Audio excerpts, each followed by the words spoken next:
Hello, my name is Bethany and this is my channel, Thany's Thoughts. Today I was planning to have my Twilight reading vlog dropped today. Unfortunately, due to some of the pressures of deadlines that I had to do some reading this week, I didn't get editing done, unfortunately. So I'm hoping to have it done by next Friday instead for my next Friday's video. So hopefully you can check it out then. So today what I decided to do, I'm going to do like a little update for my August TBR just because I'm really proud of how much I've read so far in August. I'm like quite pleased with myself. And then also a really quick TBR for Historical Romance Readathon, which Historical Romance Readathon is hosted by Lacey, Jess from Peace Love Books, and remarkably Lisa. And I'll link all their channels down below and the announcement video. I think they have an announcement video, or they announced it on Instagram. I'll link down below in the description. And there's a bingo board, apparently. I'm not really following it. I think because it's like 9 prompts, there's just no way I'm going to read 9 books in a weekend. But it goes from August 14th to August 16th. So it's a Friday to a Sunday. So just a little mini readathon, which works out perfectly with the other 4 ridiculous readathons that I'm doing this month. It works perfectly for some of the other challenges that I already have planned to read, so I feel like it would be a lot of fun to do some of the things that I plan to read for this month for Historical Romance Readathon. And obviously, Historical Romance Readathon, you read historical romances. It's usually a week-long readathon, but they're doing just a mini one, so it'll be a lot of fun. I think I'm going to do updates real quick. Okay, so I'm really excited because for my August TBR, I had planned really ambitious things. High School Musical was a readathon that I was doing. That was from August 3rd to the 9th. And then there's 3 other month-long readathons that I'm doing as well. For the High School Musical readathon, I had 5 books planned. I did 4, so I'm quite pleased with that.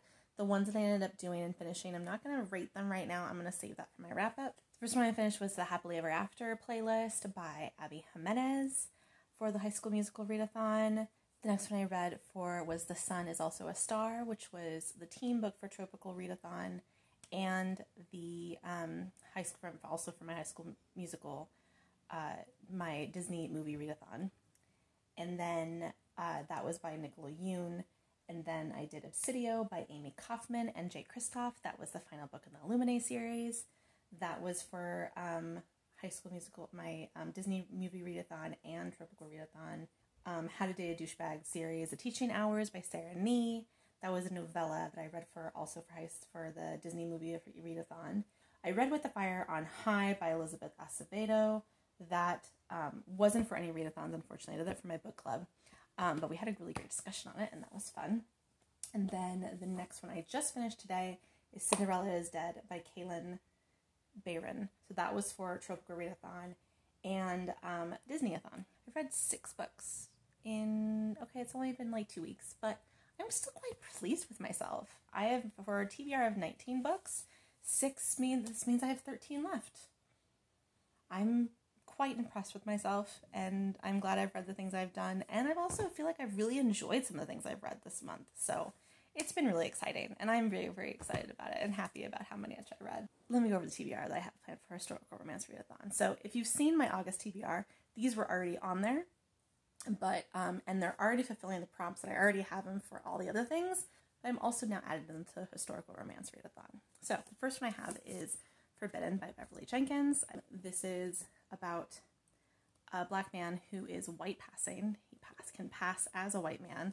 He's trying to make a life for himself. He's even engaged to a white woman, but he meets Eddie, who's obviously a darker black woman, and he starts falling for her. So racial tension in a romance just sounds like really, really, I love that concept, and I'm really excited for it, and I'm really here for it. Brie from her channel, also from her Instagram, Falling for Romance, recommended it, and when her channel was up and running, so I'm just really, really excited to read it, and finally read Beverly Jenkins. It'll be my first one. I'm not going to go over what prompts they cover. I'll link the bingo board down below, and I mean, it follows several different prompts, probably. I don't know. I just don't really care about the prompts right now. I'm just going to read all the historical romance that I have on my August TBR for this weekend. That's my goal. That's the only goal I have. The next one I'm going to do is Notorious Vow by Joanna Shoup. That was for the disability rep that I was really excited for. The hero is deaf. So, and apparently there's also use of sign language. I'm really excited to see what that's going to be like. I'm really, really excited for it. These ones, so that was the only physical one I have. This is on my Kindle. So I'm kind of torn. I'm either going to do Julie Garland with The Secret or The Flame and the Flower by Kathleen E. Woodwise. I know Woodwise is like considered a classic, but there's like problematic themes, and then Julie Garland, The Secret, is also a classic, but it's a really good classic. I know The Secret was recommended by Jess from Peace Love Books and from Lacey, and I think Lisa as well too. All read it and really, really loved it. So I'm kind of leaning towards that because it's their readathon and they cover the same prompt and they would cover it for both. So that's why I'm just kind of like, I don't know. I haven't decided yet. The next one that I'm really excited about, I actually didn't think I was going to get it in time, and my phone just told me, literally seconds before filming this, that it's going to arrive, and that is the Scott Ties the Knot by Tessa Dare. I just got it from Libby as an audiobook. So I have a physical, I have audio, I have my Kindle. It's going to be a great time, guys. So that is my weekend plans, is reading all the historical romance. I haven't read some historical romances in a while. I usually go through phases of historical romance where I'll read like a ton in a row and then I'll like take a break. So it's been a while since I've read some, and I'm really, really excited to read some. It's going to be fun. That's it for me today. It's a really quick, sweet, short video, and but definitely check out some of the videos I have coming up next week. I'm super excited to do my books and makeup tag is releasing on Tuesday. I'm super excited for that one. I worked really, really hard on that one, and then my Twilight blog is going to be out next week too, because after all of these things, after I finish my historical readathon, I'm going to be doing so much more editing and taking more time to focus on that next week. Thank you so much for watching. Thank you so much for being here. I will see you again soon. Bye.